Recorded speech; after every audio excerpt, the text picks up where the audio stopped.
Now let's look at a list of psychological cons. I've probably mentioned some already. However, here's the list. So have you seen increased confusion, particularly for people with dementia?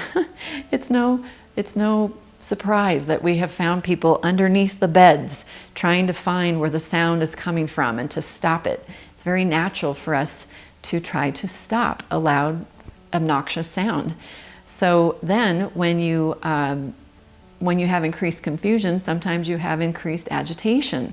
And is it easy or hard to help someone be less agitated? In fact, it upsets them for the rest of the day. And now whose fault was it? Our fault? The alarm's fault? So many reasons to stop using them. Now, increased confusion and agitation could also lead to aggression. How horrible that would be, that it's the fault of these devices that we choose to use. Could alarms lead to depression? I think so. I've already mentioned that. And I have a story to tell you. I knew a woman who lived at a nursing home. I knew her for many years. I got to see her once a month. And it was 2 months that I had not seen her, and I started to worry a little bit, but I did see her again. Her name was Betty, and I said, Betty, I haven't seen you in a while. Have you been okay? Have you been sick? And Betty's whole demeanor, everybody, changed. She sort of went into a whisper, and she said, well, I fell, and I now have an alarm. I was writing a book at the time about alarms, the harms of alarms. And so this was so intriguing to me, of course. So I said, Betty, what's it like? Oh, first she said, when I first moved here, I signed papers that said I did not want an alarm. And they made me sign papers now that say I do want an alarm, but I don't. So then I said, Betty, what's it like to have an alarm? And she said, terrible. And I said, why? Why is it terrible? And she said, because it's like prison. And then I said, why? Why is it like prison? And she said, because you can't move. And Betty died 2 weeks later, everybody. None of us could ever prove that the alarm contributed to her death, but it sure makes you wonder, given the change in her demeanor and given what she said. And we can do better. We do not want anyone to feel like they're in prison because of an alarm. And certainly I would say that's evidence of depression. Have you ever noticed that they cause social rejection? So when an alarm goes off, is there a reaction by other residents even? We've heard sometimes residents say, shut that thing off, or worse, shut up. You know, it all becomes the fault of the person. So it can lead to social rejection, which can then also lead to social isolation. Have you ever wondered about this? Do you know of any residents who now stay in their room more? And could it actually be because there's an alarm in use? And just very naturally, people learn, wow, people don't like me now because of this thing. Maybe they don't want to be yelled at. They feel different.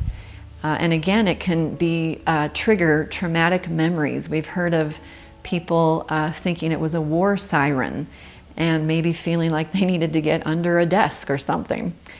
And we've also sadly had people say things like, what have I done to deserve this? What have I done wrong? That alone really inspires me, everybody, to stop using such a thing that would cause older people who have built this country for you and me to feel like they've done something wrong. We have more points to ponder, everybody. I've had people say alarms become like a second call light. We've had residents say, I use my alarm to get staff to come when my call light is not in reach. And sometimes residents have used more than one alarm in our history. Like I said before, we just keep slapping on alarms. And maybe you've heard this, maybe you haven't, but CMS has really made the case that an alarm is really a restraint. I'll show you in subsequent videos, the next video actually. And so now if you have 1 or 2 or 3 alarms, you've actually been, it's like a double and triple restraint. So what is most people's response and experience to alarms? I think I've alluded to this already today. How many of you woke up to an alarm this morning? Many of you do, or an alarm in the middle of the day because you work a different shift. So what does that alarm tell us to do? get up, wake up and get out of bed, right? And what do the smoke alarm and the fire alarm tell us to do? Get out. So I find it kind of ironic, don't you, that we've used a device that in normal life tells you to get up and get out. It just doesn't make sense. Then when someone does stand and the alarm goes off, here, let's do it. People come running, and what do they usually say? They usually say, sit down.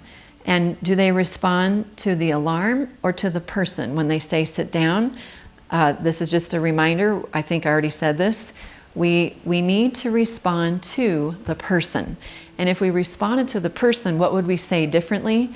We would say, Carmen, what do you need? Carmen, do you need to take a walk? Carmen, do you need to move? I'm happy to tell you all that that is the new way. Across the country, smart leaders in this field have now retrained themselves to say that when a person stands, it is now a cue to the staff that this person needs to move. So no more days of telling people to sit down, and I'm glad. How about you? All right, so more points to ponder as we look at the harms of alarms. I think we've established it causes lack of sleep. It causes a lot of noise. There's another study that I'll reference more than once.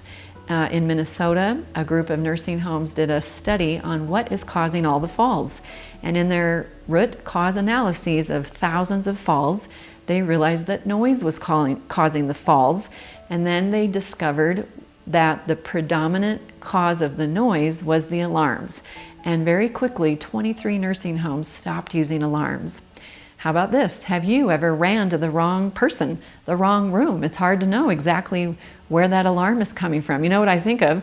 It's like when a battery goes out in a smoke alarm in your house. It's really kind of hard to locate which smoke alarm it is. Staff admit they grow a tolerance for these noises. There's that alarm fatigue idea. They tend to ignore it, or they tend not to run so fast.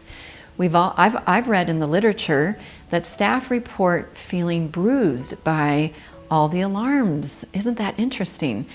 What does that mean to you? How does that word resonate with you? What I've come to realize is it sort of is a way of saying stress. It's a stress on staff, and this is truly what a bruise is.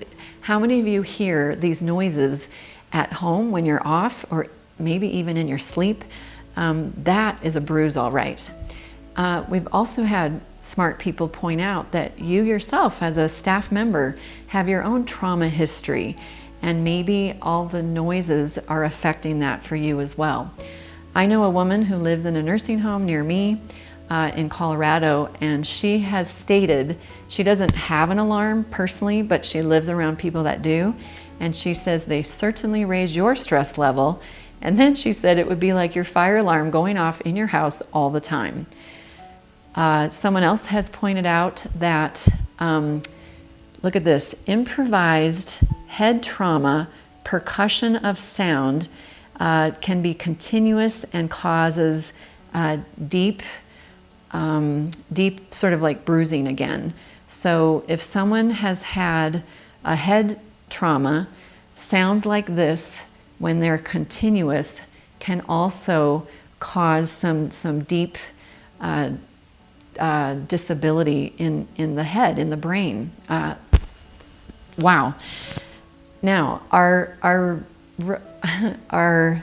alarms proactive or reactive? Hopefully you all can see they're very reactive. The sound goes off, we go running. And what else is reactive in what we do, everybody? Call lights are reactive, not proactive, and wander guards are reactive, not proactive. And we are all wanting to move in a proactive direction. Most healthcare is known for reactive. We want to be known for proactive. And those ideas will come in subsequent videos.